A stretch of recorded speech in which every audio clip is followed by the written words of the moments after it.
to start out, if you want to just talk a little bit about yourself, some of your background, and what motivated you to run for House District 88. Okay. Well, I've been active in a few organizations, I guess. I've been, this is my 20th year on the Southeastern Community College Board, so I've been active with community college and education that way, in my background. Going back farther, I grew up in rural Burlington address, actually, and grew up on a farm. Went to Mediapolis to high school. Then went to 1 year of community college here at Burlington. Then on to Iowa State. I earned actually a bachelor's and a master's degree in ag education, and so I was a WAG teacher for 7 years. And actually, one of those schools I taught at was West Liberty, which is kind of the north edge of the 88th district. And then after I taught school for 7 years, I went to work for Purina, and Purina's had different owners. The last owner that I worked for was Land O'Lakes, but it's actually the feed company, Purina, that I'd worked for, and in different types of positions with them. And then I retired in December, and thought about it in the January and probably part of February, and just decided that there's some things that had happened the last few years that I really didn't agree with. I had a lot of time, still I'm healthy, still have a lot of energy, and so I just decided that if I'm going to run, this would be a good time to do it. So that's sort of the reasons why that I ran. A little more background maybe would be I'm married and have two children, and have 3 grandchildren, with another grandchildren due in November. And actually, my mom and dad still live on the farm. They're still out in a rural Burlington area. And then my 2 brothers farm and have a trucking business. And my wife and I actually own a farm. So I'm actually still a farmer, in addition to being retired from my job that I'd had for 37 years with Purina. So that's a little background about me and a little reason, I guess, of why I'm running. So you mentioned the things that have gone on in the legislature over the last couple of years that you didn't necessarily agree with. What would you say are some of those, top issues that have stood out to you, and what direction would you like to see the legislature go if you were elected? Okay. Well, on a general statement, I think we've got too many decisions made by just a few of the leaders. Some of the things are being made behind closed doors, and it really should be input from all the people that represent, in this case, the House of Representatives. There's 100 House of Representatives people, and it should be Democrats and Republicans and the leaders, and then they should work together to come up with solutions to problems. And I know it's not easy. You've got to balance the budget, and you have to decide what you can fund and what you can't. But I don't think there's enough involvement by all of the people that are represented.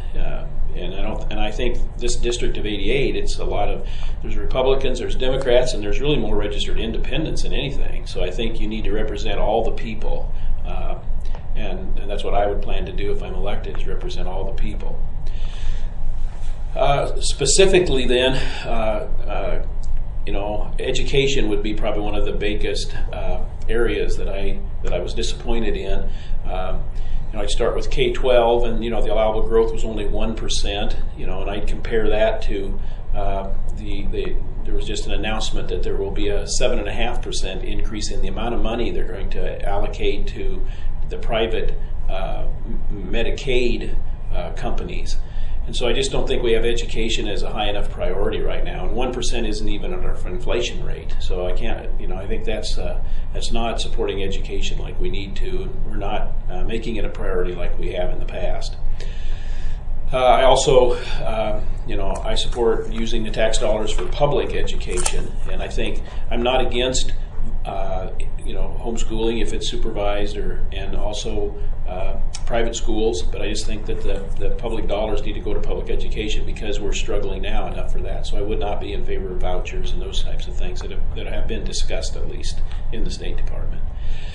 On the community college, I've been actively involved with that, being as a trustee, and And I just think that tuition continues to go up, and eventually that does affect the students, that both traditional and non-traditional, that we try to serve, here in West Burlington and Keokuk and the other 14 community colleges. So I just think funding for not only the basic education but also the workforce development, I think, needs to be a higher priority.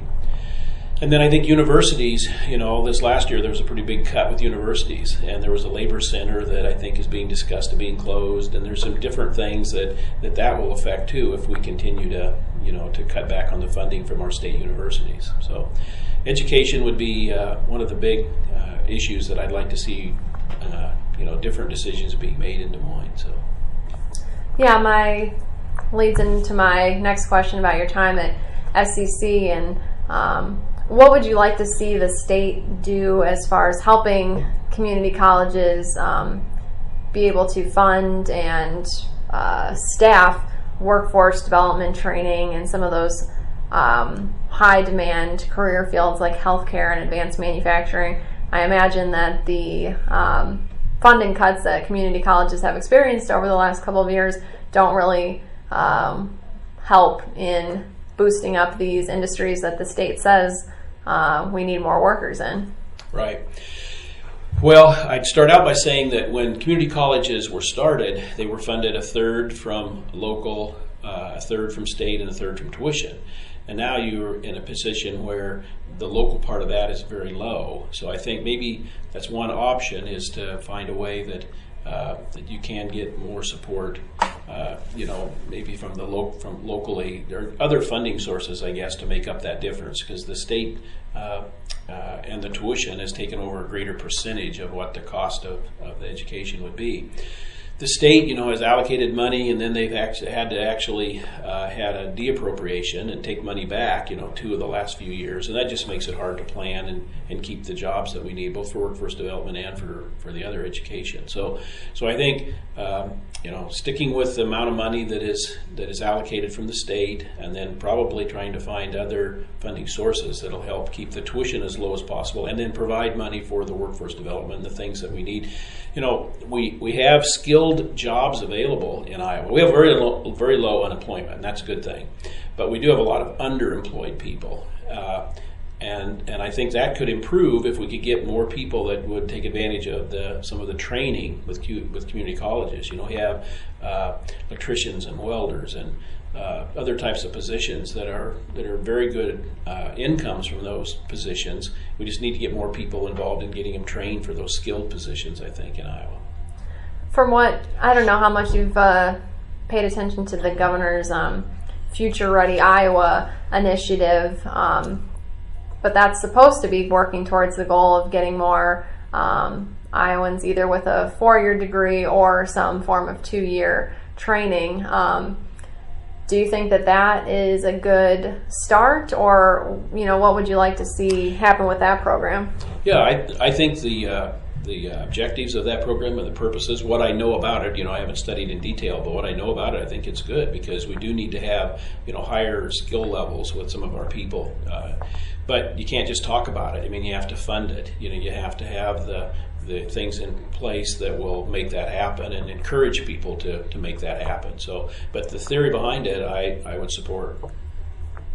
And on the agriculture piece, how much of a role do you think the state needs to have in water quality initiatives and supporting or incentivizing farmers to buy into those types of programs? Do you think it should be more up to individual farmers and businesses, or do you think the state should play a substantial role in that?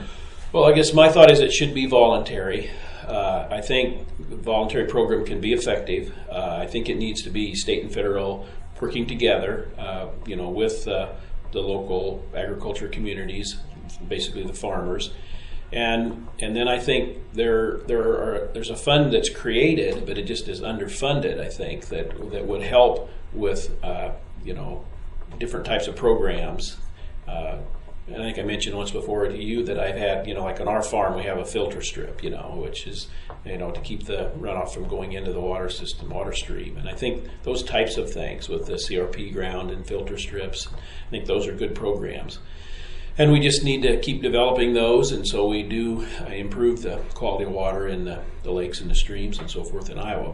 But I do support it still being voluntary program, I guess. Do you support the idea of taking money out of the natural resources trust fund? I know that was approved, but was never actually, no money is flowing into it. Is that some type of legislation you would support, or do you think a different funding mechanism is better? What I know of that fund, I think it would be fine. I think you just have to find a way. There was a discussion of adding, some percentage of a cent sales tax, I think, to fund it, and that didn't go through. I'm not sure if that's the right way, but I think there has to be some way to get significant dollars in it so you can use that fund in for the improvement of water quality. So it's a hard issue, and I just think we need to keep working at it, though, to find a way to make more progress in improving water quality. So. Your Republican opponent, Dave Kerr, has only been in the legislature for 2 years. Is there, much about him as a representative that you think you're, running against, or are you more running as, I want to be in this job and I think I'm the best person for it? Have you heard, much feedback from people in the community as to how they think he's been doing over the last 2 years? Yeah. Well, I don't have anything against Dave Kerr. I would have some different ideas. I suppose we would both want to, do the best we can with improving lives of the people in the 88th district. I think education, the way we approach that, is a difference between the two of us. The way he used some things in education, the way I do. And so agriculture, we both have somewhat of an agriculture background. But I just think it relates to where you set your priorities. And I would set higher priorities on education. I know he was supportive of the privatizing of Medicaid, and I think that has not worked out to our advantage. So there'd be some differences that way that I would have with him. But like I said, I'd rather support, I guess, the positive things that I'd want to bring forward. And then also working with, everybody that's in the district, Republicans, Independents, Democrats, with everybody would be the goal I'd have.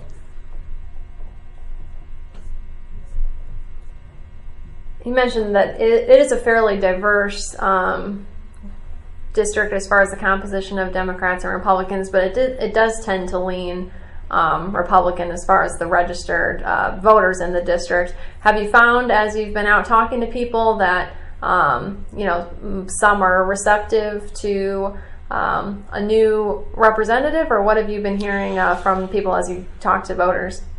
I've found it to be people are very more they are more engaged, I think, than they were maybe 2 years ago. And we mentioned education, I mentioned water quality. We haven't mentioned the Chapter 20 changes, in the collective bargaining, and that one comes up when I'm out talking to people in the district too. Is that there are quite a few people that felt that program was working fine, and by the changes in that really kind of devalues the purpose of that Chapter 20 to where it's supposed to be a balance between the employer and the employee. So I think that's another difference that I'm hearing about. So I think the healthcare, education, and I think then just our economy is strong with low unemployment, but I think improving lives with the underemployed. Those are some of the bigger issues that probably come up when I'm out there.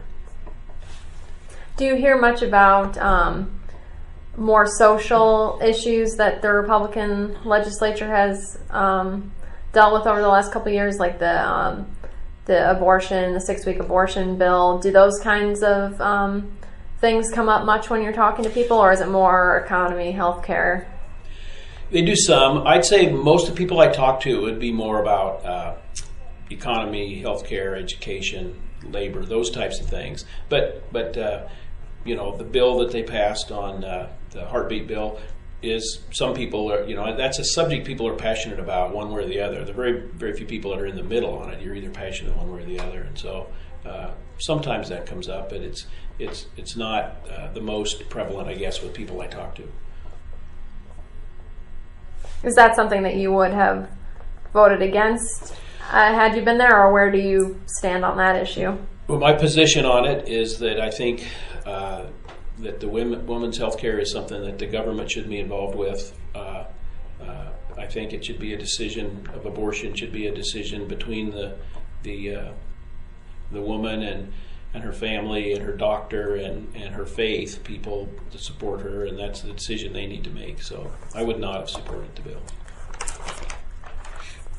And how do you think you would fare if things, stayed the same, basically composition-wise in the legislature, with a Republican governor and Republicans still in the majority of the House and Senate?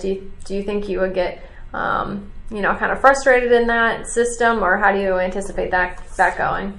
Well, I think that's one thing I bring to this position, is that I've worked with different opinions on the college trustee board, and in my work, in other positions I've had, it wouldn't frustrate me. I'm used to having different opinions, but I think that's one we need to do, is everybody, express their opinions, and you work together, you find some compromise that can get approved by the majority, and you move forward. So no, I'm all about working together with people, and even people that have different ideas that I have, so I can hear what their ideas are, and I can decide then, how I feel, and then work together to find the best solution for that certain situation. So I'm willing to work, I guess, no matter how that turns out with the fall election.